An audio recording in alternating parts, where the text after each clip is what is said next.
Sejam bem-vindos ao Tricô de Paz! Estamos aqui mais uma vez, mais uma quinta-feira, para mais um programa super importante. E eu sou o Thiago Queiroz, do Paizinho Vírgula. Aqui é Victor Urives e hoje é dia de aula séria, não é de brincadeira, é séria mesmo. É isso aí. Então é isso, a gente hoje vai falar sobre luta antirracista e a gente não poderia fazer uma conversa dessas com outras pessoas que não fossem as queridas Gabi Oliveira e Paula Batista. Sejam muito, muito bem-vindas ao nosso programa. Obrigada pelo convite. Também agradeço, foi um prazer. Quando eu recebi, eu falei, não, quero muito participar, já conheci seu trabalho, Thiago, e estamos aí para estabelecer essa conversa. Poxa, que legal. Eu já ganhei meu dia aqui, já ganhei meu dia quando eu soube que você já acompanhava, via algumas coisas do meu trabalho e curtia, então... Ele ficou alegre mesmo, no WhatsApp, a gente falando, gente, conseguiu a contatora, só que a gente já foi gravar com elas e tudo mais. Foi, Maria. O cara tava empolgado mesmo. E sim, eu tava muito feliz. E é muito legal também ter a Paula aqui, porque a Paula também tem um perfil no Instagram que é cara, importantíssimo, e eu acho que a nossa conversa vai ser fantástica. Só que só depois do nosso breakzinho aqui, pra gente dar aquela implorada pra você ajudar o nosso podcast a se manter, tá bom? Não pula não, ouve esse recadinho aí.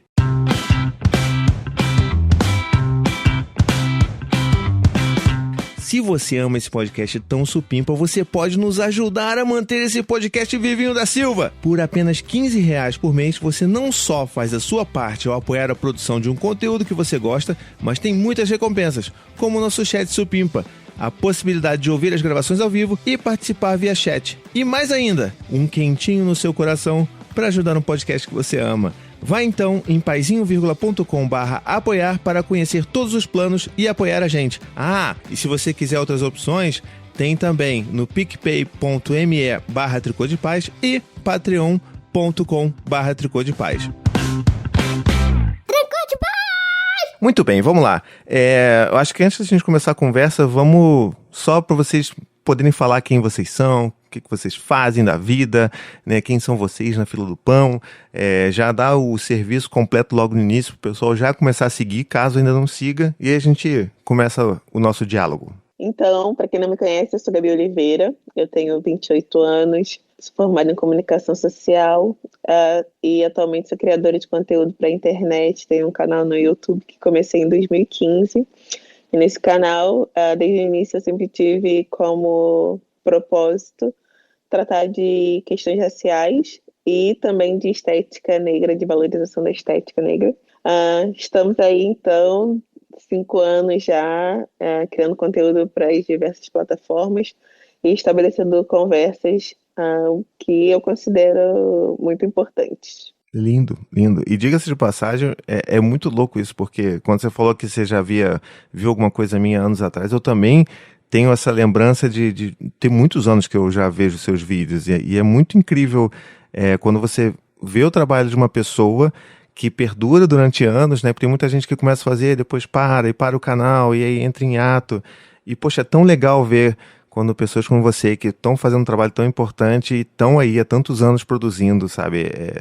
É incrível ver isso. Vou puxar... Obrigada. Puxar saco de Gabi aqui, porque ela foi... até falei antes, né? Falei assim, ainda bem que não tem vídeo, senão a gente fica hipnotizado pelo sorriso de Gabi, porque realmente é um sorriso, mas tem uma foto aqui, então tá me deixando um pouco nervosa. Mas o primeiro vídeo que eu vi da Gabi foi o do percurso ao rosto, né? E aquilo foi muito bonito, porque a gente nunca, pelo menos eu nunca tinha olhado para o meu rosto daquela forma, então foi muito lindo e especial aquele vídeo. Bom, eu sou Paula Batista, sou jornalista, sou mestre em divulgação científica e cultural, e eu tenho trabalhado nos últimos tempos com essa temática de educação antirracista e racismo na infância. Então, as minhas pesquisas vão para o lado tanto da criação das crianças no núcleo familiar, quanto as crianças no ambiente escolar. Então, como que o racismo se dá aí nesses dois ambientes e como o silêncio da família muitas vezes acaba sendo danoso, da família e da escola, né, acaba sendo danoso para que episódios de racismo aconteçam.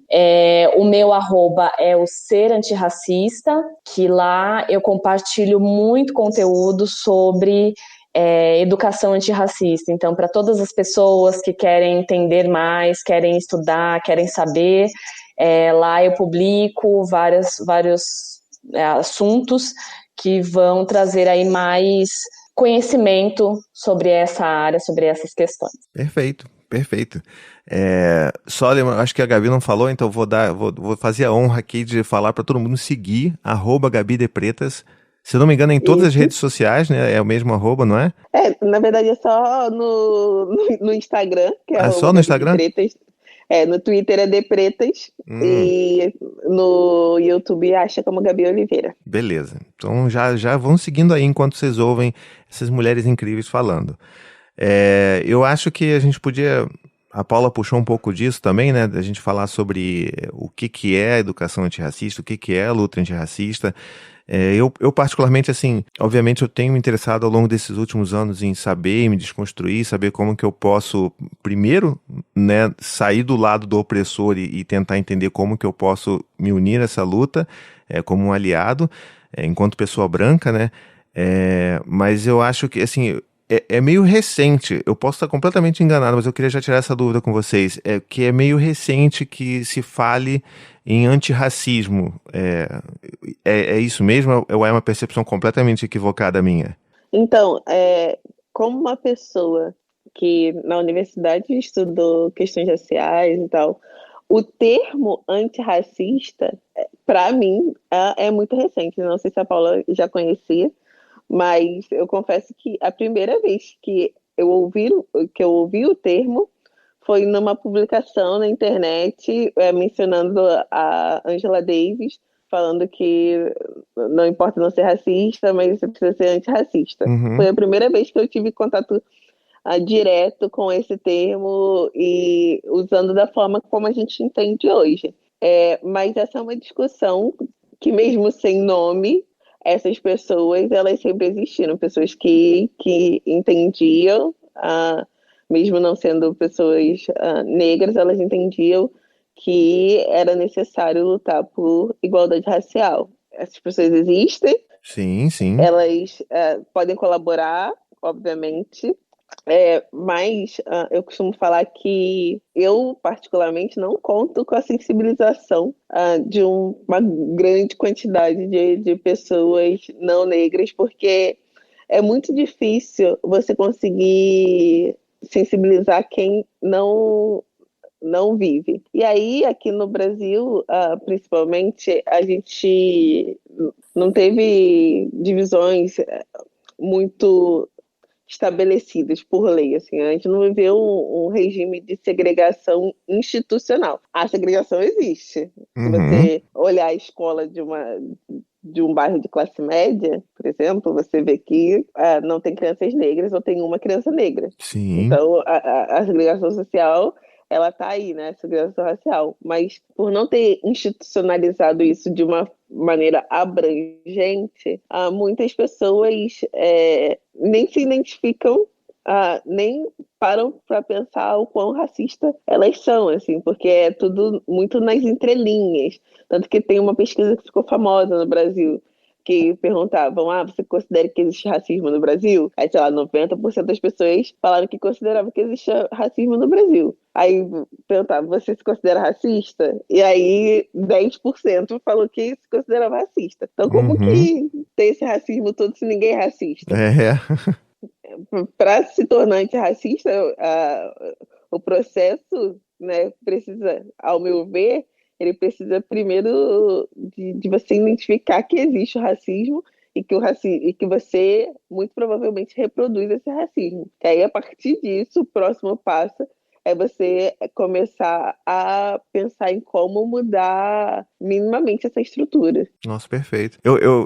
Assim, você falou essa coisa porque sobre o racismo no Brasil, e eu me lembrei, veio na minha memória, assim, quando eu era criança, cara, eu lembro, assim, claramente de ouvir de professores de história falando pra mim quando criança, falando pra turma, né? E que assim, era uma turma de classe média, então de fato a maioria esmagadora eram de crianças brancas, e falando isso, que olha, não, no Brasil não tem isso, nos Estados Unidos que é pior, não, lá é brabo, lá é de pó, não, lá tem a questão toda e tal, mas aqui não, aqui é tranquilo, aqui é um pouco mais velado, mas aqui é mais tranquilo. E aí, assim, você cresce ouvindo isso e eu acho que você acaba acreditando nisso, porque é o que você falou, se você não vive isso na pele, literalmente, você começa a achar que não. E aí você cresce e tem que fazer todo esse esforço positivo, né, proativo, para reconhecer que sim, você é racista, que eu sou racista, que todos nós, principalmente, né, pessoas brancas, somos racistas, e aí, tipo, tá, e aí, como é que a gente faz agora, né? O que a gente pode fazer? Eu queria botar uma dedo do Thiago Queiroz falou, que você falou uma parada agora que você me lembrou umas paradas que eu vi na vida. Que, tipo, desde pequenininho a gente ouve que exatamente isso. Que lá fora é muito racista, lá o pessoal lá é nacional, racista e tudo mais, e aqui no Brasil não tinha muito racismo e tudo mais. Ou seja, a gente cresce racista achando que o nosso racismo não é racismo. Ou seja, a gente, como a pesquisa fala, a gente sabe que todo mundo é racista, que o nosso país é racista, mas a gente não se considera racista porque a gente não tem, enfim, entranhado isso já socialmente, né? A torta é direito se altera a história do Brasil, né? E aí agora a gente tem que ter contato com as pessoas que vão desvendar essa história pra gente, como ela foi de verdade, pra gente entender que não, caraca, é verdade. Eu acho que, falando sobre o termo antirracista, eu também só tomo conhecimento desse termo a partir da frase da Angela Davis, né? Uhum. E também por meio da internet. Não sei precisar exatamente se faz muito tempo, se foi recente, mas foi nesse movimento da internet que as coisas vão efervescendo. No Brasil, o que acontece é que tem né, o mito da democracia racial. E aí isso acaba com qualquer discurso de que possa existir racismo no Brasil. Então, enfraquece, né, acaba enfraquecendo o discurso. Então, quando você fala, né, quando o Gilberto Freire escreveu o livro Casa Grande Senzala, ele diz que ele é o primeiro autor a falar dessa diferença entre brancos e negros no Brasil, mas ao mesmo tempo ele fala que no Brasil se construiu uma sociedade diversa, de várias raças, da união das raças, e essa ideia ela é muito forte aqui no Brasil. Então, as pessoas, quando você vai falar sobre racismo, as pessoas normalmente justificam, não, mas aqui é todo mundo misturado, não tem isso de racismo. Mas só a gente que sente na pele todos os dias, a gente sabe o quanto que esse racismo nos fere, e não só naquilo que a gente chama de agressões individuais e verbais, mas como o racismo estrutural e o racismo individual, o racismo institucional também nos fere todos os dias. Então, assim, é preciso ter uma luta muito grande e engajada de pessoas brancas, e nós já estamos lutando faz tempo, né?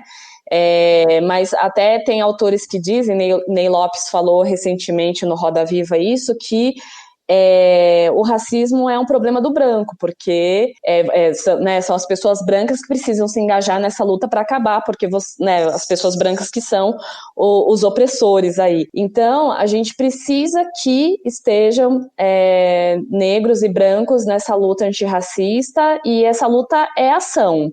A gente já sabe o que é ser racista, né? A gente já sabe o que é não ser racista, agora a gente precisa entender o que faz um antirracista e começar a agir, porque é ação. A gente já viveu anos numa situação de, eu sei que existe racismo, mas eu não posso fazer nada quanto a isso, e agora eu acho que é justamente o momento, já passou, né, na verdade, do momento de ação de todas as pessoas se engajarem com a ação. Perfeito, eu acho que é exatamente isso. E eu posso falar do meu ponto de vista, assim, do que eu tenho passado esses anos, e eu acho que se você aí é uma pessoa branca que está ouvindo esse podcast, ouve a minha dica, começa a ouvir as pessoas negras, começa a consumir conteúdo. Foi assim que começou comigo e foi assim que me ajudou muito a entender, a desmistificar e, assim, ter noção do que é a realidade, né, da história do Brasil e da vida das pessoas negras, o que elas sofrem. É claro que a gente nunca vai saber, né, de verdade o que é, mas a gente consegue ter uma noção muito grande do tamanho da cagada e da responsabilidade que nós temos e dos nossos antepassados brancos, né? Eu lembro, talvez vocês me ajudem melhor aí a lembrar, mas é porque, enfim, tendo 3 filhos e dormindo 4, 5 horas por noite há 7 anos, eu não lembro mais de muita coisa. E eu não lembro de onde que eu vi isso, se foi um texto, se foi um vídeo, mas eu vi uma coisa que me bateu muito forte e foi há poucos dias atrás, que foi alguém falando assim, olha, no Brasil, as pessoas costumam falar, né, por exemplo, a história da escravidão, as pessoas costumam falar que não, no Brasil nós tivemos os escravos, e os escravos vieram da África e tudo mais, e aí os escravos isso, os escravos aquilo, e aí tipo, não, a gente precisa mudar essa perspectiva de que, não são escravos, são pessoas escravizadas. E isso muda completamente, isso assim, explodiu minha cabeça de uma forma, porque isso mudou completamente a minha perspectiva sobre esse tema, sabe? E, tipo, não, são pessoas escravizadas, elas não são escravas, né? Ou seja, assim, se você não conseguir entender a sutileza dessa mudança de perspectiva, ela é muito grande porque uma pessoa que é escravizada, ela não veio aqui dizer, não, vou lá ser escravo. Não, ela foi tirada do seu povo, né? Nada, enfim, de onde ela veio, de onde ela estava morando, da família dela, e ela foi escravizada, é um processo de escravização, né? E, assim, eu queria entender um pouco mais se vocês viram isso também em algum lugar, para vocês poderem me lembrar também quem foi, para poder dar crédito a quem falou isso. Então, essa é uma discussão antiga, assim. Na verdade, existe uma resistência por parte até de pessoas brancas que estudam raça em mudar essa nomenclatura. Eu lembro que eu vi um vídeo esses dias do Laurentino, que escreveu o livro Escravidão, e aí ele foi na conversa com Bial, e aí rolou essa discussão dos, tipo, escravizados e escravo, e aí ele falou que para ele tudo bem usar escravo. Assim, é interessante perceber que, como uma pessoa que se aprofunda e traz realmente no fator histórico, ele traz um mapeamento muito importante para entender o processo de escravidão no Brasil, mas às vezes falta sensibilidade nesse sentido. Dentro dos movimentos negros, essa coisa do escravizado é muito comum, é muito difícil hoje você ver uma pessoa negra que fala sobre raça usar o termo escravo, porque escravo parece que é uma condição inerente, parece que é uma condição inerente e permanente, entende? É como se nasceu escravo. Não, ele foi escravizado, quase como você não é, sei lá, como que eu vou explicar isso? Enfim, eu não vou entrar nesse detalhe, mas eu não tenho como te trazer a referência de quem trouxe isso agora, porque para mim isso é muito antigo. Entendi. E para mim essa foi uma mudança essencial nesse sentido de repensar a condição. Quando a gente conta a história da população negra no Brasil, principalmente na escola, por muitos anos, e ainda até hoje, a escola restringiu a ideia da história negra a o ser escravizado. Você não conta o antes, você não mostra essas pessoas antes desse período, você não conta a história delas antes desse período, você só conta as pessoas negras naquela condição, você coloca muitas vezes os professores, os educadores, eles colocam a pessoa negra como uma pessoa quase que aceitava aquela condição, porque, não sei vocês, mas eu não lembro de ter estudado as diversas revoltas que as pessoas escravizadas organizaram para a libertação. Normalmente, tanto a mídia quanto as escolas traziam muito essa figura da democracia racial até nesse período, onde todo mundo convivia muito bem em harmonia na Casa Grande. Não era um período é muito difícil você ver a mídia, a TV e até a literatura brasileira retratar o período de escravidão como ele realmente foi. Assim, era espancamento, era exploração, eram pessoas com expectativa de vida super baixa. Uhum.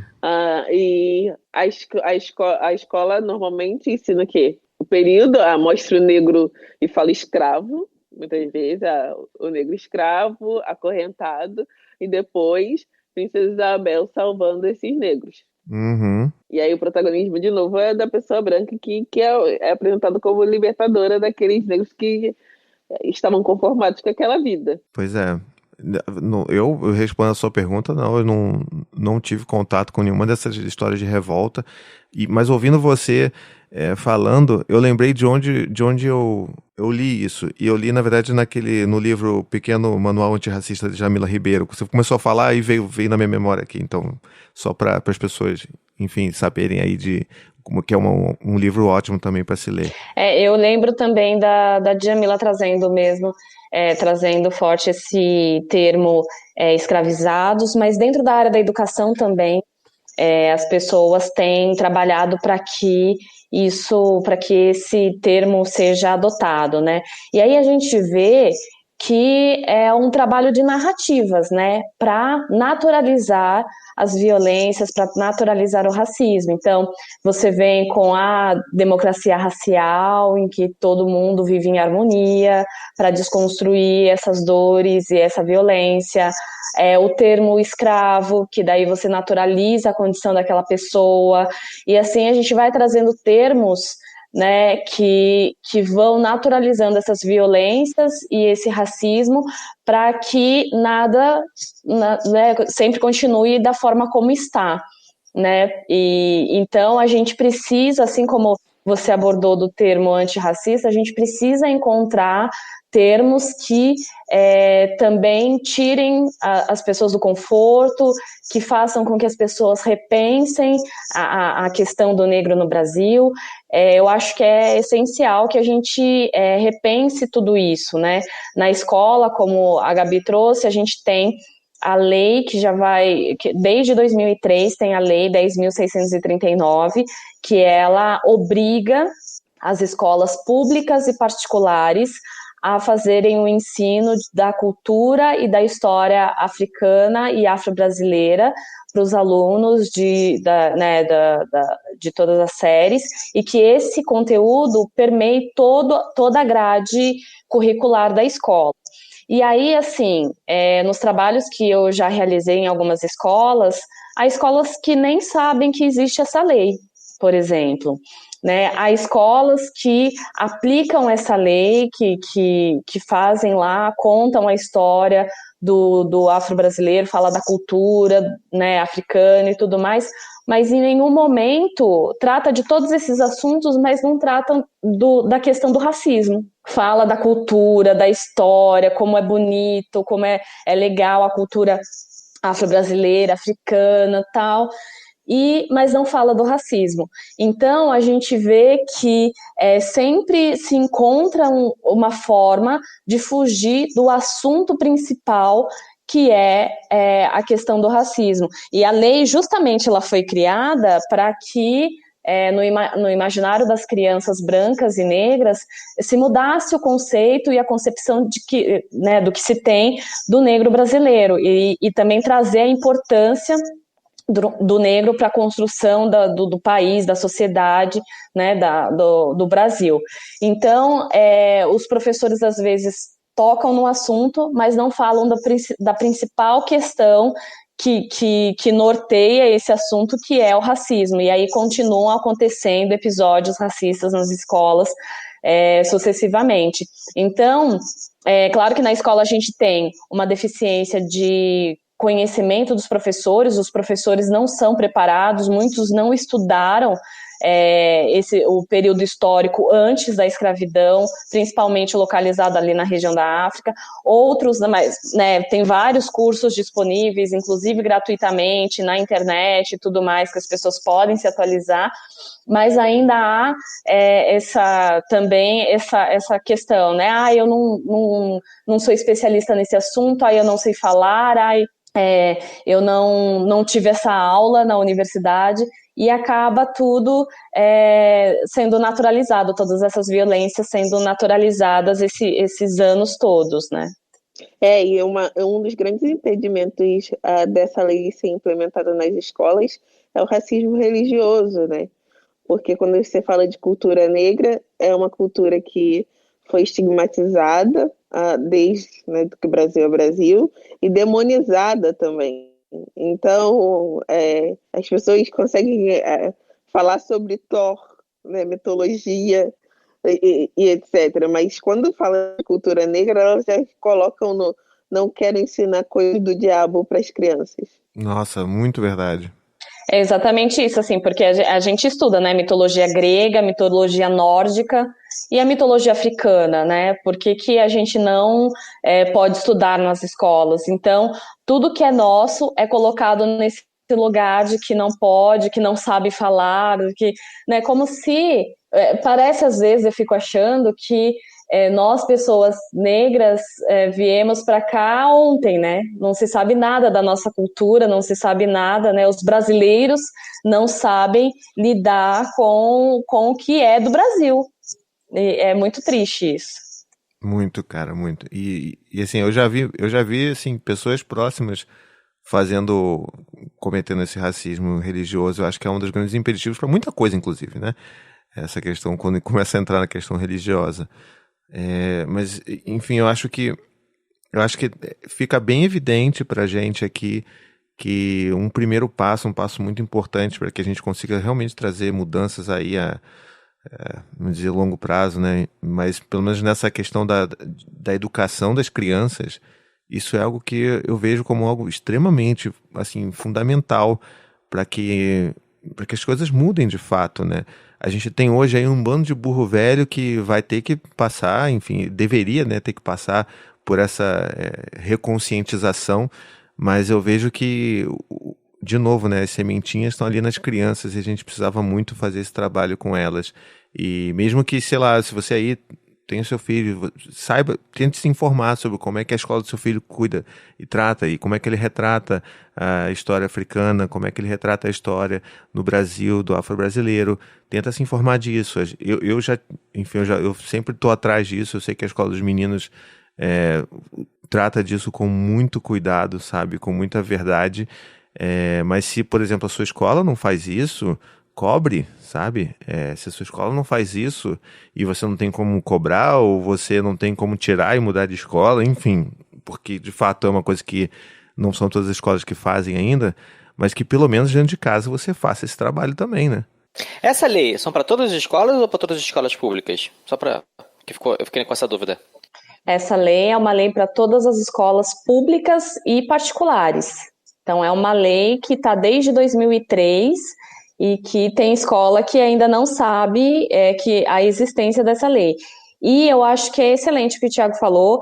Os pais precisam cobrar que a escola tenha esse ensinamento, que a escola tenha esse posicionamento, que tenha práticas educativas referente ao racismo, que tenha também claramente qual que são as ações que são realizadas quando um aluno comete racismo, o que é feito, né? Então, antes da gente matricular um filho na escola, a gente precisa entender tudo isso. Como que a escola trata desses assuntos? Se acontecer um episódio de racismo, mesmo meu filho sendo branco, o que vai acontecer com esses alunos? E aí, assim também pode ser replicado para a questão do bullying. Então, a gente precisa ficar muito atento a isso, porque a escola tem sido palco de tragédias, né, envolvendo aí as crianças negras, e isso é muito triste.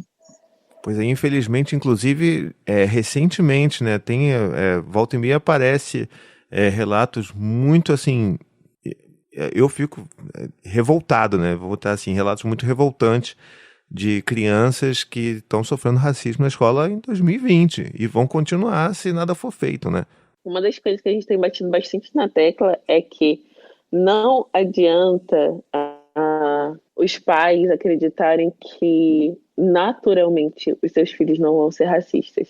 Eu falo de pais brancos e pais negros também podem conversar para que seus filhos não reproduzam racismo e nem auto-ódio, né? Mas quando a gente fala de pais brancos, o que acontece muitas vezes é que quando a gente inicia certas conversas, a pessoa sempre traz o argumento de eu estou ensinando meu filho a ser uma pessoa empática, eu estou ensinando meu filho a respeitar todos, sabe? Coisas muito, muito abstratas. Mas a cada dia mais a gente vê que a grande necessidade é que essas crianças participem de conversas diretas sobre racismo. E eu sei que isso é incômodo. A Flávia Kalina, que é uma pessoa que eu acompanho, fez um vídeo com os filhos dela conversando sobre racismo. E aí, eu acompanho a Vitória, que é a filha mais velha dela, desde que ela estava na barriga, desde o nascimento, ok? E eu percebi o quão aquilo mexeu com aquela criança, assim, realmente ela ficou impactada ao entender que pessoas são tratadas de forma diferente e são excluídas por conta da cor da pele. E aí, alguns pais pensam, será mesmo que eu preciso expor o meu filho a esse tipo de conversa e a esse tipo de desconforto?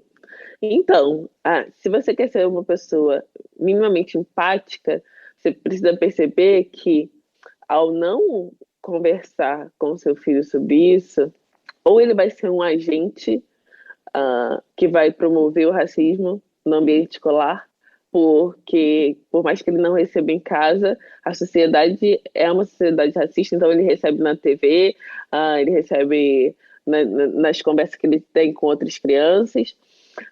Então, ou ele vai ser esse agente, ou ele vai ser a criança omissa, muitas vezes.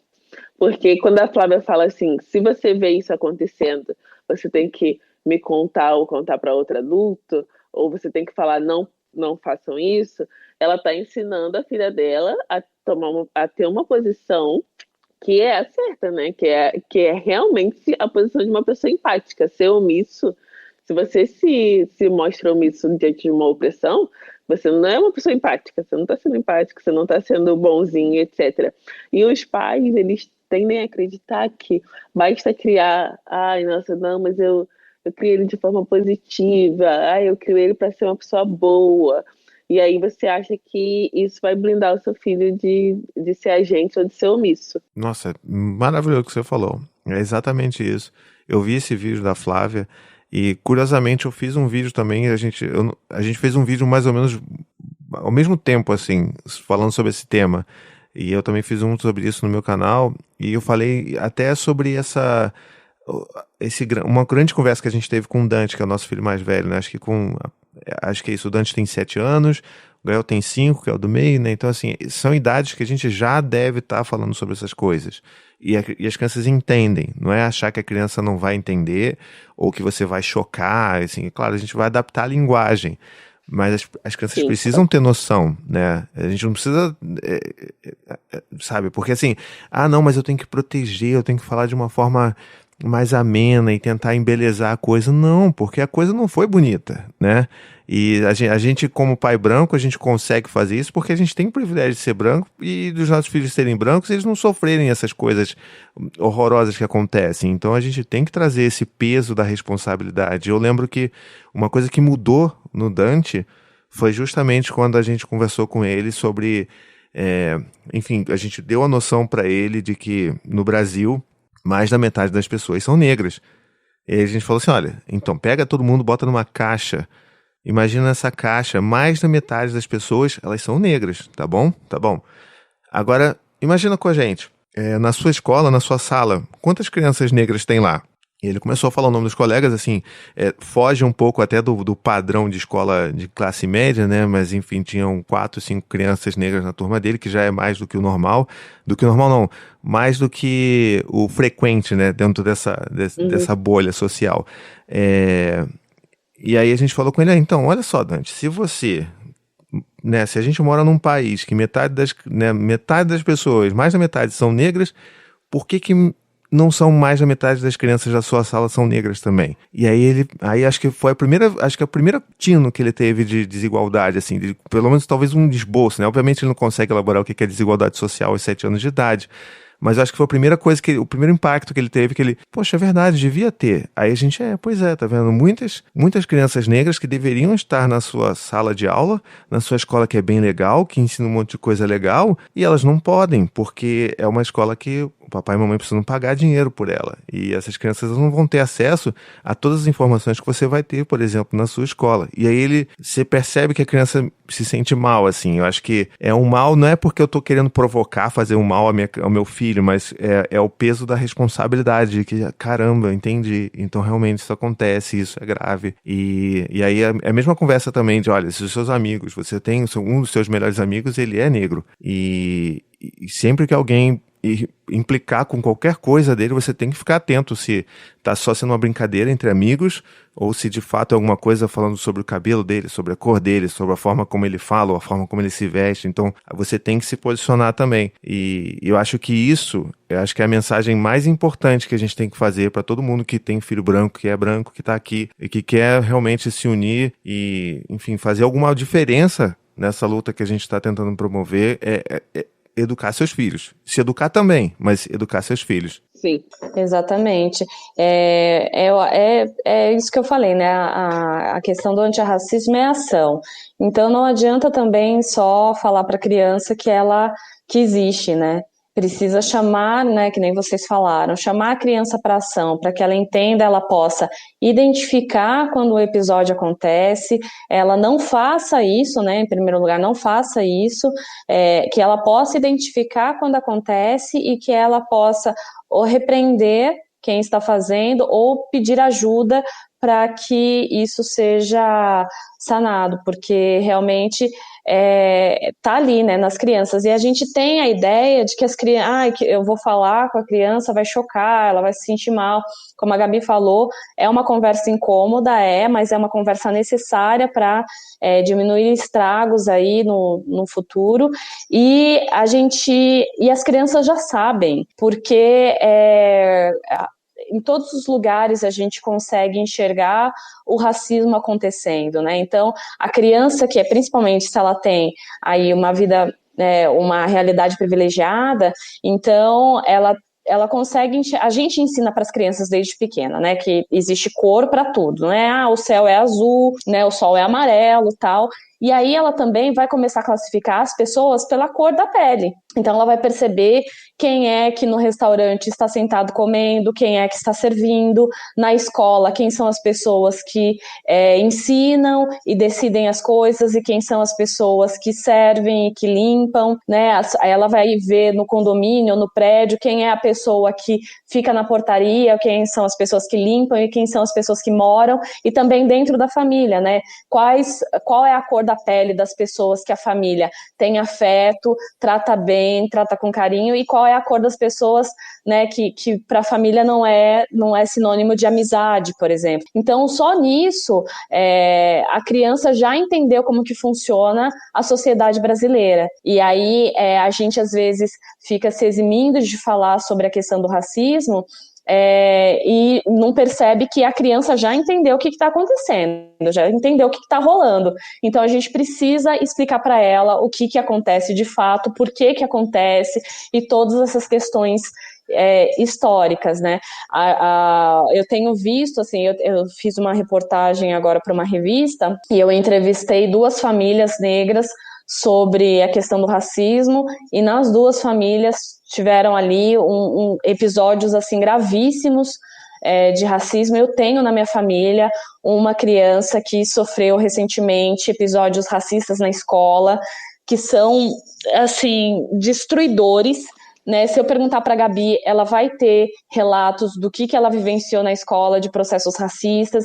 Eu também, e todos os adultos negros com quem eu converso, eles lembram muito bem das violências que eles vivenciaram na escola. Então, as crianças sabem o que está acontecendo. Então, precisa que a gente oriente o olhar deles sobre o que é o racismo, né? Exato. Pois é muito sério, é muito importante. E eu acho que eu tenho uma coisa as pessoas costumam dizer, principalmente pessoas brancas, né? E costumam dizer, a gente falou até no início também, né? Enfim, não, porque o racismo não existe, ou ele é muito leve e tal. E eu acho que as pessoas também elas precisam começar a ter contato com o que se chama, o que significa o viés inconsciente, né? Que eu acho que é uma das coisas que mais permeiam também dentro do racismo é o viés inconsciente, é aquilo de você ouvir a vida inteira determinada coisa, determinada história e não ter contato com a verdade, né, histórica, ou não ter contato com pessoas negras na sua vida, porque existe sim essa segregação cultural e aí você começa a ter esses movimentos de inconscientes, né, digamos assim, que você tem uma reação, o caso clássico de se você está andando na rua escura, vê um homem negro, você já acha que você já sente medo, mesmo não querendo, mesmo sendo, né, o desconstruidão da internet, você vai sentir medo e você vai ter um movimento ali, esboçar um movimento, se não de fato atravessar a rua. Então, a gente precisa falar sempre sobre isso, porque é aí que está o problema. É aí que é nesse viés inconsciente que um policial vai decidir puxar um gatilho, porque tá ali, tá entranhado naquela pessoa. Até muitos anos atrás eu ouvi uma pesquisa que aconteceu nos Estados Unidos que era exatamente isso, assim, o pessoal começou a fazer um levantamento era uma cidade que tinha muitas mortes, como acontece hoje também, né? Como a gente viu o caso de George Floyd, aquela que causou todos esses atos e que é uma situação extremamente revoltante. E eu lembro que nessa pesquisa eles diziam que fizeram testes com policiais brancos e até também policiais negros e como que eles faziam um teste era que você tinha que dar um clique no suspeito, o que você achava que era suspeito ou não, e ele media o tempo de resposta, o tempo que você podia, enfim, dizer quem que era o suspeito, quem que era o bandido ou quem que era inocente. E aí nisso ficava claramente assim, ficava muito evidenciado o viés inconsciente do racismo nessas pessoas, porque elas estavam ali e mesmo que, por exemplo, estava ali aparecendo 3 pessoas e uma das pessoas que era a pessoa branca, ela era a pessoa que estava com uma arma, por exemplo, o cara antes de clicar nele, ele demorava mais para clicar nele porque ele precisava ter certeza de que ele realmente era o bandido do que quando aparecia uma pessoa negra com uma arma e ele já clicava rapidamente. Ou às vezes clicava errado quando o cara nem tinha uma arma. Então eu acho que ter essa discussão também é extremamente fundamental da gente entender que você pode aí achar que você não é racista, mas isso está dentro de você e a gente precisa mudar isso. Uma das coisas que eu tenho batido na tecla e eu tenho conversado com muitas pessoas quando a gente trata dessa coisa do viés inconsciente é que a gente precisa entender que para todo viés inconsciente a gente precisa de ações conscientes. Uhum. Então, se a gente sabe na nossa sociedade o racismo é estrutural, estruturante. Nós temos o racismo institucional, o individual, mas às vezes eu percebo que a desculpa do racismo estrutural e a desculpa do viés inconsciente é usada como uma barreira para responsabilização. E eu falo responsabilização no sentido de ok, eu sei que eu penso isso, e eu penso isso porque eu estou numa estrutura racista, mas o que eu vou fazer a partir desse momento? Essa coisa eu sinto medo quando eu estou na rua e de repente avisto uma pessoa negra. E aí eu fico sempre pensando, já aconteceu comigo, obviamente, também, já aconteceu comigo, mas hoje, toda vez que eu tenho esse receio, primeiro que eu observo a situação do porquê eu estou com medo. Eu estou com medo só porque é uma pessoa negra, sabe? Porque isso não acontece só com homens negros, acontece comigo, por exemplo, também. Uhum. Às vezes eu passo, estou andando em algum lugar e a pessoa segura a bolsa. Então, é necessário entender se você está discriminando somente porque é uma pessoa negra e você já entende aquilo como uma situação de perigo. Uma outra coisa é que é necessário você pensar se vale a pena você seguir o seu instinto e, mais uma vez, agredir o outro que às vezes está caminhando igual você. Uhum. Toda vez eu penso isso. Eu penso, eu passo por uma situação de medo, eu penso, ok, vamos dizer que eu perco meu celular, mas é isso. Assim, a gente vive numa sociedade. Eu sei que ao ouvir isso, algumas pessoas vão trazer os dados que são extremamente são exceções, mas as pessoas vão trazer esses do tipo, mas o meu medo é morrer, meu medo é ser assaltado e sabe que a pessoa me esfaqueie, etc. Mas na verdade, muitas vezes o nosso grande medo é o bem. E a gente vive numa sociedade onde uma pessoa pode roubar 1 quilo de arroz e ser presa por anos, porque a gente, né, tem a seletividade penal, depende de quem é essa pessoa. Tem gente que pode roubar milhões e nunca ser levado à justiça, tem gente que pode roubar 1 quilo de arroz e ser levado para a justiça. Uhum. E a gente realmente considera, muitas vezes, uma coisa como mais valiosa do que uma pessoa, um objeto como mais valioso que uma pessoa. E aí a gente tem uma naturalização também dos discursos, né, de tem que matar, tem que matar. E nessa, no Brasil, onde a gente sabe que, né, a gente tem uma polícia mal treinada, e quando a gente fala sobre a polícia, a gente está falando dos policiais também, porque boa parte dos policiais são homens negros também, homens e mulheres negras, Uhum. e que estão morrendo também, assim, porque normalmente quando a gente está discutindo questão racial e está falando sobre política de combate à droga, essa política violenta, né, do Estado, as pessoas acham que a gente está protegendo, como eu vou usar o termo delas, que elas usam, tá protegendo o vagabundo. Não, a gente está falando de uma reestrutura porque a gente está preocupado com todo mundo. A gente tem uma taxa enorme de policiais que são afastados por problemas psicológicos também, Uhum. fora os que estão morrendo. Então, quando a gente quando a gente percebe a nossa sociedade, a gente tem que entender que não está funcionando do jeito que a gente está levando as coisas. Não está funcionando. Então, quando uma coisa não está funcionando, a gente precisa pensar em novas alternativas. E falando especificamente sobre a questão racial, muita gente acha que essa é uma discussão que é importante somente para pessoas negras. Mas não, desigualdade é prejudicial para todo mundo no país. Por quê? Você pode enfrentar essa desigualdade de forma direta ou de forma indireta. A desigualdade racial, a desigualdade social no Brasil é um dos fatores que colaboram, por exemplo, com a violência. Sim. Colaboram, por exemplo, com você ter medo de andar na rua em determinado horário. Então, por que não lutar por uma sociedade mais igualitária? Eu sei por que não. É uma pergunta bem retórica, porque eu sei por que não. Porque tem gente que não quer perder o seu status e não quer perder a sua situação social de privilégio. Mas enquanto essas pessoas que são minoria até, que realmente estão numa situação de privilégio onde são intocáveis, onde seus carros são blindados, boa parte que tem algum privilégio racial por ser uma pessoa branca sofre todos os outros problemas que vêm com a desigualdade. Então, as pessoas deveriam começar a pensar se realmente não vale a pena se engajar para que a gente tenha uma sociedade mais igualitária. Perfeito. É uma discussão que não dá para você resolver num ponto só. Tem que ter uma grande mudança, né? Sim. Eu também penso isso, que não dá para a gente querer encarar um problema se a gente acha que esse problema não existe.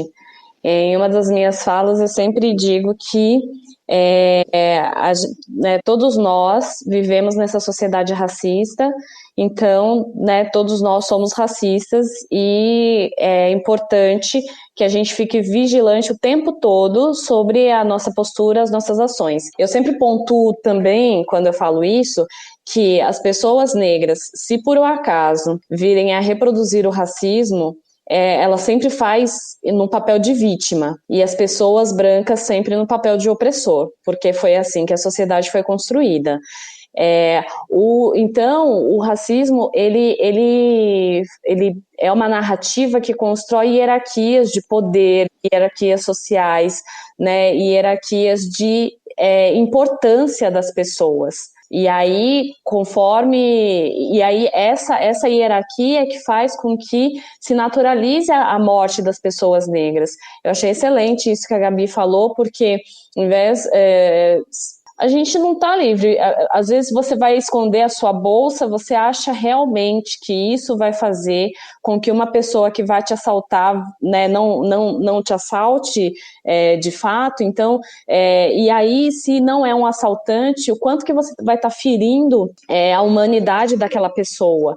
Então, eu acho que colocar isso na balança é primordial. E reconhecer que, né, você é racista, que você reproduz o racismo porque você vive nessa sociedade, acho que é o primeiro passo para entender que é preciso promover ações para mudança. Porque enquanto a gente ficar nessa zona de conforto, achando que racista é sempre o outro, né, a gente tem a imagem que o racista é sempre aquele cara violento, né, tem até um tipo, né, branco e de direita, sei lá, enfim, né, que esse é o racista e nunca nós.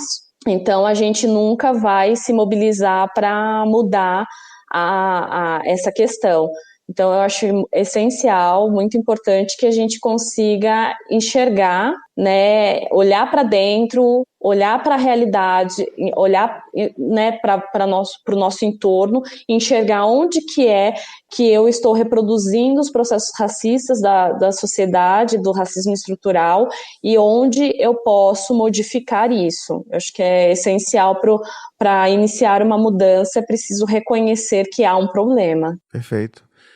E assim, eu acho que cabe até já agradecer logo a presença de vocês aqui também e agradecer a disponibilidade e a paciência de vocês também de estarem conversando com a gente sobre tudo isso, que, enfim, ajuda muito e eu tenho certeza que vai ajudar muitas pessoas que nos ouvem, mas eu acho que vale a pena também a gente pontuar que vocês não são todo mundo, né? Vocês não são toda a população negra do Brasil e que vocês fazem esse trabalho e que ótimo, que bom, a gente é grato por isso, mas que não necessariamente toda pessoa negra ela vai obrigatoriamente ter que ser uma pessoa pedagógica, né, com pessoas brancas, porque, enfim, não tem que ser.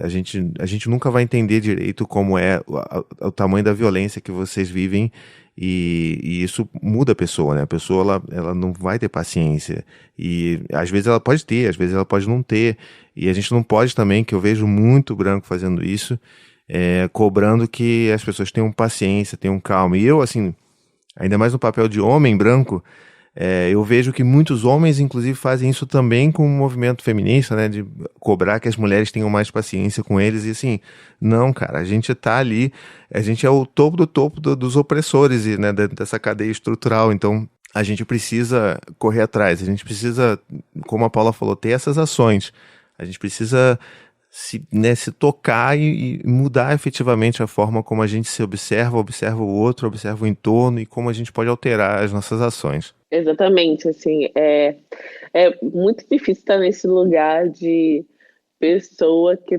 tem que estar sempre disposta a responder todas as suas dúvidas sobre questões raciais. É muito chato. Eu lembro que um dia eu estava numa festa, e aí eu acho que era festa de fim de ano do YouTube. E aí eu quase nunca bebo. Naquele dia eu tinha bebido um drink, então tipo, já estava um pouco alta. E uma pessoa me parou para fazer uma discussão super profunda, sabe? Queria tirar todas as dúvidas dela. Eu falei, Então, não vai rolar, assim, eu não tô aqui pra isso, eu tô na festa, tô querendo me divertir e tal. As pessoas não têm noção o quanto isso pode ser invasivo. Mas é diferente, aqui a gente está numa conversa, você trouxe, o tema vai ser esse e tal, a gente vai bater um bate-papo sobre esse assunto. E eu aceitei, Uhum. mas quando esse movimento é feito de forma onde não existe uma abertura de espaço, sabe? Um- Não Às consentida, vezes a né? pessoa não tem. Não com sentido, às vezes a pessoa nem tem intimidade com você e a primeira coisa que ela vem te falar, e a primeira coisa que ela vem fazer quando vem falar com você você pode me tirar dúvida sobre isso e aquilo, e muitas vezes coisas que era só jogar no Google. Uhum, uhum. Sabe, era só você pesquisar. Assim, todo mundo aqui, eu, a Paula, a gente teve que pesquisar. Eu fiz comunicação. Não necessariamente eu precisava ter estudado raça na universidade. Eu me interessei por assunto, assim como me interessei depois também que saí da universidade e comecei a pesquisar sobre isso. Então, tem livros, sabe? A gente tem livros hoje, a gente tem literatura. A gente tem vídeos de pessoas falando, olha, leia isso para você se informar.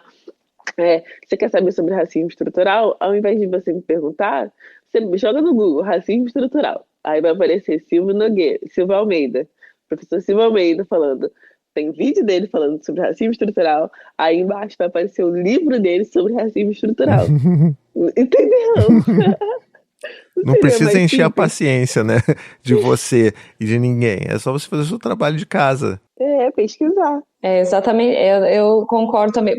Então, educação antirracista é o meu trabalho. E a gente não fica abordando, por exemplo, um advogado para tirar uma dúvida sobre a CLT que, sei lá, minha carteira de trabalho que não foi assinada de tal forma. Então, eu acho que, principalmente com as pessoas que trabalham com isso, é importante a gente respeitar esses espaços que as pessoas normalmente abrem para essas discussões. Então, educação antirracista é o meu trabalho, é sim.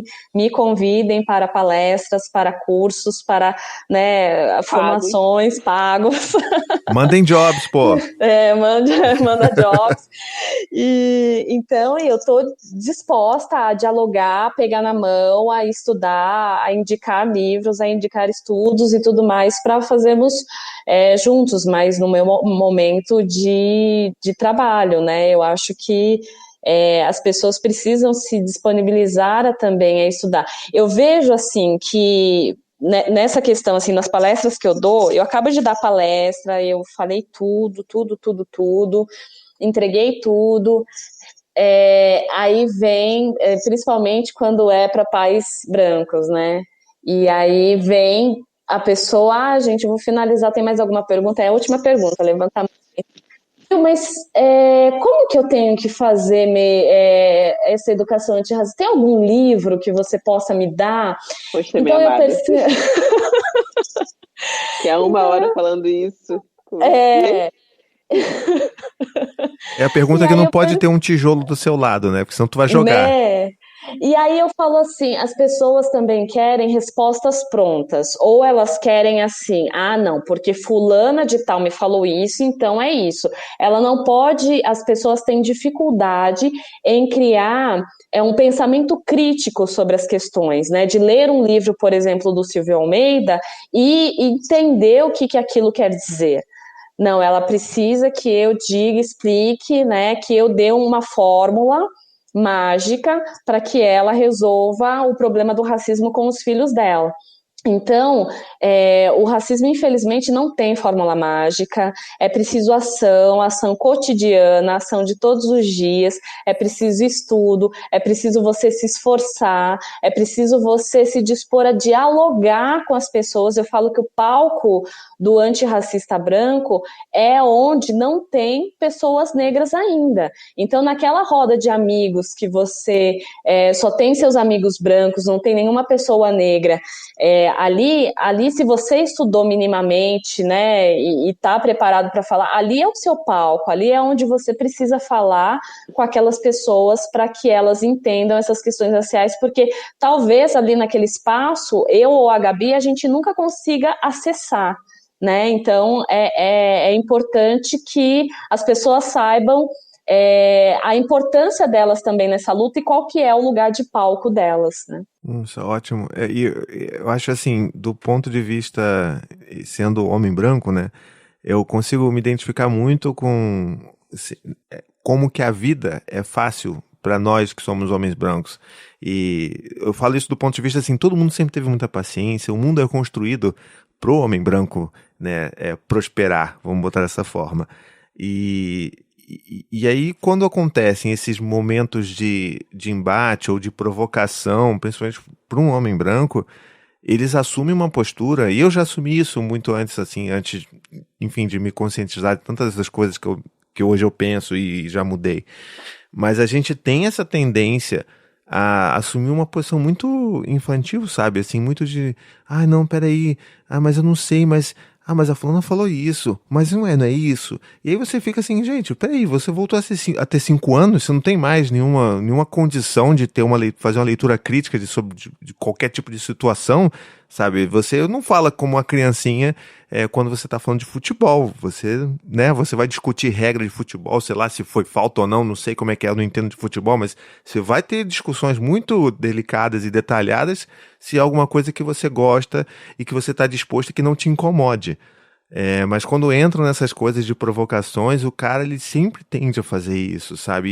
E eu queria dizer aqui, inclusive enquanto homem branco, que nós temos que fazer esse papel. Esse papel de estar no grupo do Zap Zap, de ser o cara que vai ser o cara chato, entre aspas, do rolê, a gente precisa fazer isso.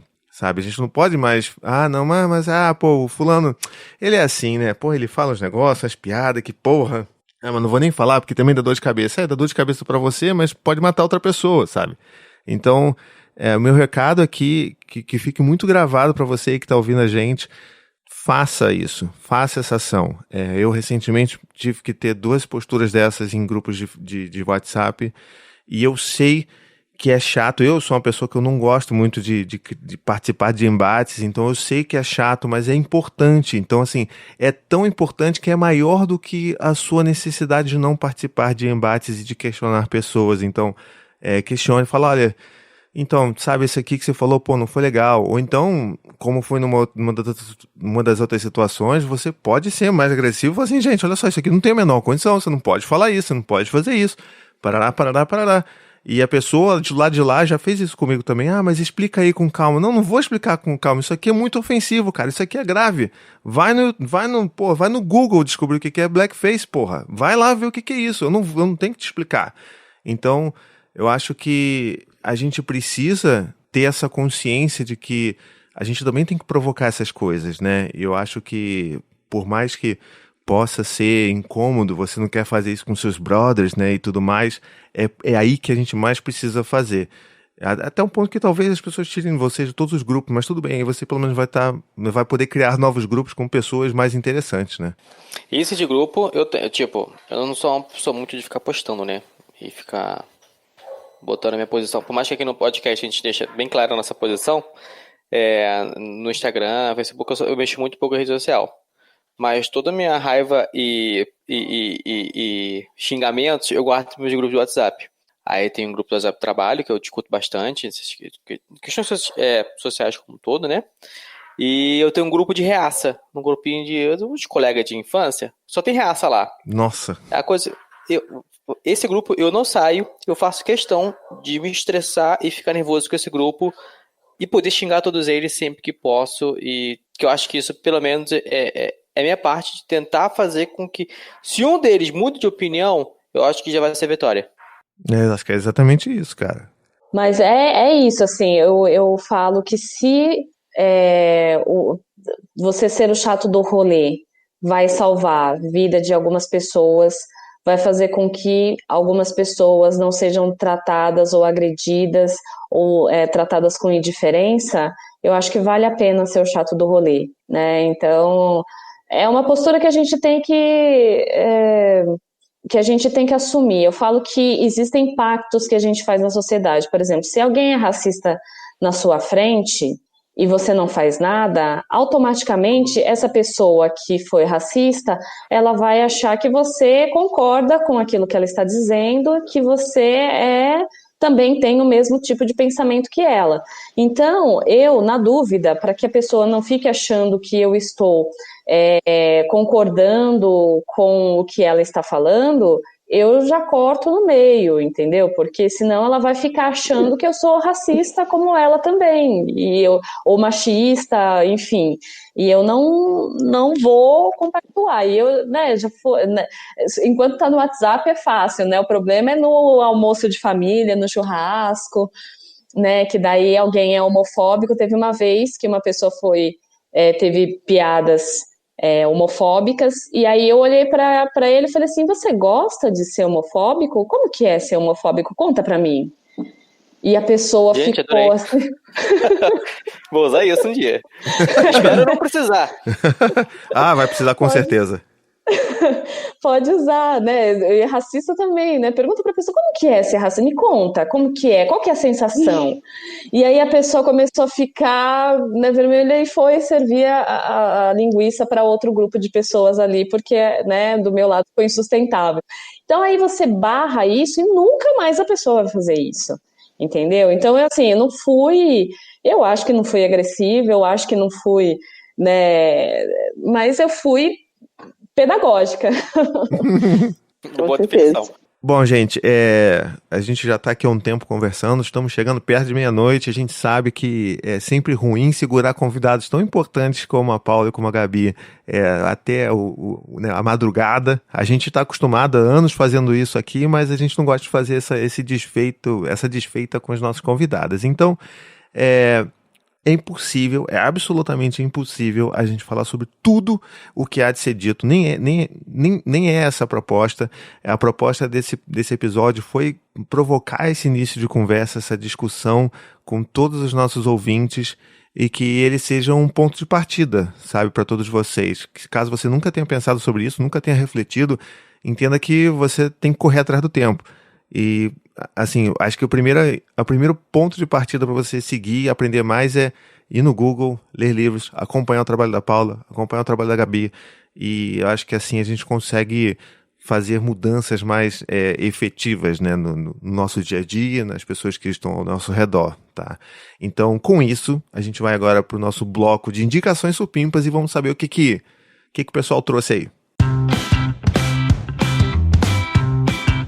Deixa eu falar com vocês sobre a parceria supimpa que temos com o Spreaker, que é a plataforma que a gente usa aqui em todos os podcasts da nossa casa, tanto para hospedar, como distribuir, gerenciar e até monetizar os nossos programas. Você pode publicar os seus podcasts em todas as plataformas de streaming num piscar de olhos. Tem estatísticas super detalhadas e você pode hospedar vários programas sem pagar mais nada por isso. E ainda consegue fazer sessões ao vivo para os seus ouvintes. Use o cupom Tricô de Paz, muito fácil, né? Para pegar os seus 30 dias de graça. Vai lá em Spreaker.com para conhecer.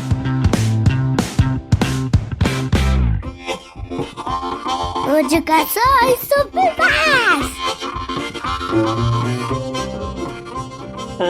Então, eu quero indicar, eu mencionei esse livro, mas eu acho que vale uma indicação mais direta, que é o que é racismo estrutural, que eu acho que é uma abordagem muito direta e com uma linguagem muito simples, principalmente os primeiros capítulos, o primeiro capítulo que explica o que, passo a passo, que é racismo, como o racismo se dá na sociedade, que é racismo estrutural, por que a gente tem racismo institucional, racismo individual, responsabilização e etc. Então, essa é a minha indicação de livro. É uma só? Pode, o quanto você quiser. Tá.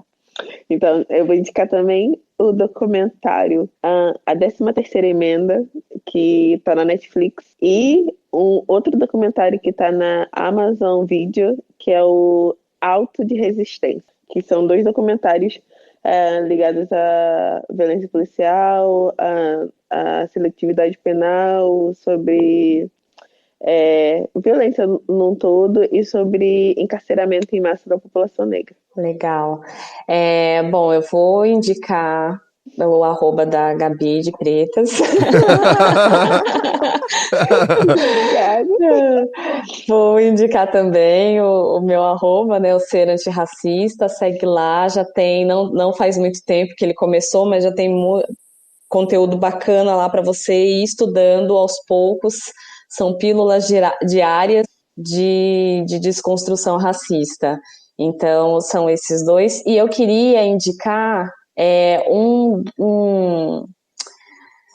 um episódio do Café Filosófico, onde o Carlos Medeiros participou, chama Raça e Racismo no Brasil. Ali ele dá um panorama total sobre o que é o racismo no Brasil. Ele faz comparação com o racismo norte-americano e fala sobre como que o racismo no Brasil ele atua. O Carlos Medeiros, ele é um jornalista, ele é o tradutor de Bauman para o Brasil, então é um cara assim que eu falei, minha nossa, como eu não conhecia esse cara antes, e eu tive a alegria de neste dia estar de corpo presente na gravação do Café Filosófico, então de vez em quando vai passar a câmera e vai aparecer a Paula lá no meio da plateia. Essa gravação foi em 2015 e eu tive a oportunidade de fazer uma pergunta justamente sobre racismo na infância e ele foi brilhante na resposta. Então esse que eu vou recomendar para que as pessoas assistam. Está disponível no YouTube, está disponível no site também da CPFL Cultura.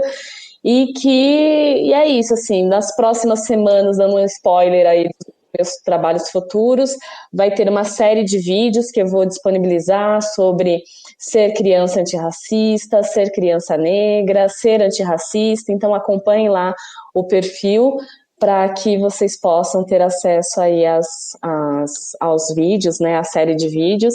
E também falando, né, a Gabi falou do Silvio Almeida, ele vai estar no dia 22, no centro do Roda Viva.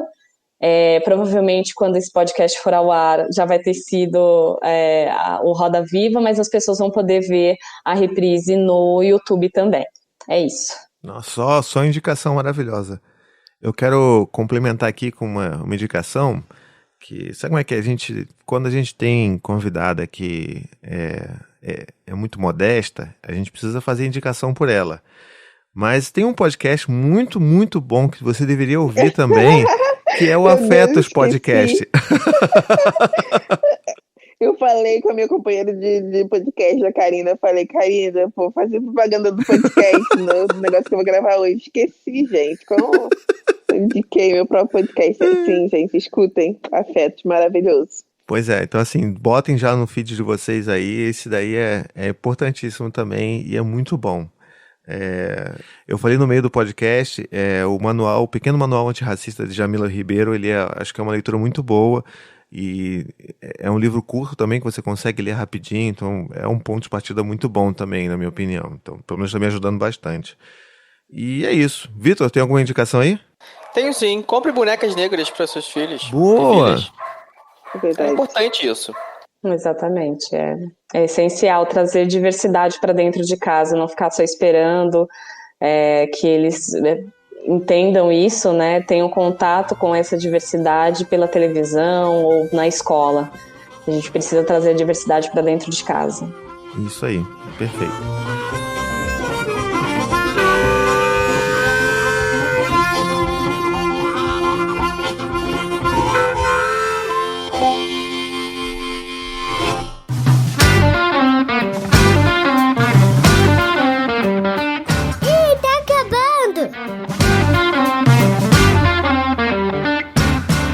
Muito bem, então estamos chegando a mais um fim de episódio. Eu queria agradecer demais da conta.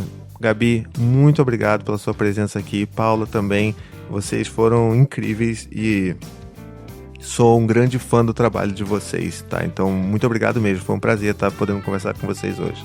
Foi um prazer também, foi uma conversa super agradável.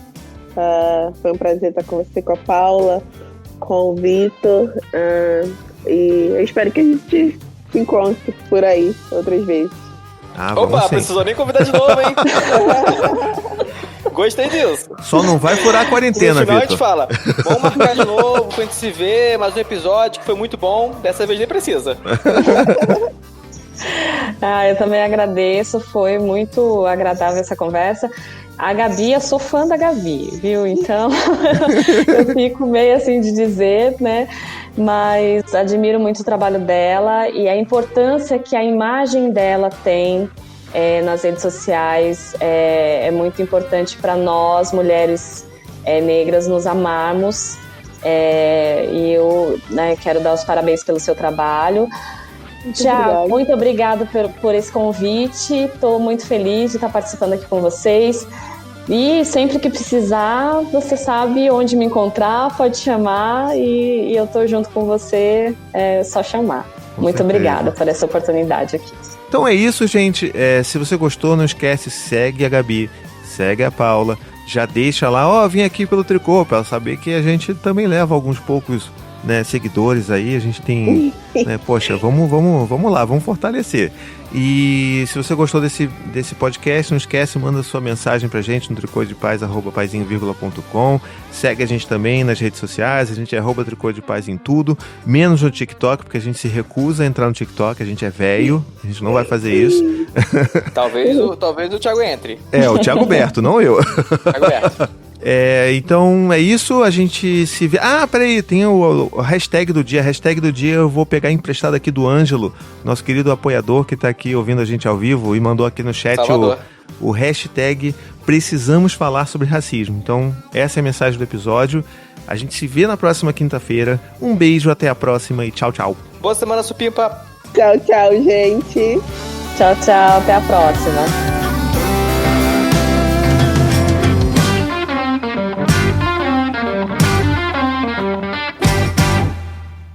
Esse podcast faz parte da família Paizinho Vírgula de Podcasts. Para mais textos, vídeos e podcasts, visite lá o paizinho.com.